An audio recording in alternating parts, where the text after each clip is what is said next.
ಹರಿಹರ ರಾಘವರಿಗೆ ಎರಗುವ ಮನ, ಹಾಳಾಗಿಹ ಹಂಪೆಗೆ ಕೊರಗುವ ಮನ.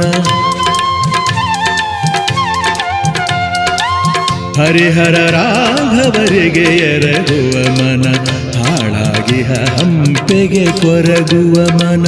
ಪೆಂಪಿನ ಬನವಾಸಿಗೆ ಕರಗುವ ಮನ, ಬೆಳ್ಗೊಳ ಬೇಲೂರುಗಳ ನೆನೆಯುವ ಮನ. ಜೋಗದ ಜಲಪಾತದಿ ಧುಮುಕುವ ಮನ, ಮಲೆನಾಡಿಗೆ ಹೊಂಪುಳಿ ಹೋಗುವ ಮನ. ಕನ್ನಡವೇ ಸತ್ಯ, ಕನ್ನಡವೇ ನಿತ್ಯ. ಎಲ್ಲಾದರೂ ಇರು, ಎಂತಾದರೂ ಇರು, ಎಂದೆಂದಿಗೂ ನೀ ಕನ್ನಡವಾಗಿರು.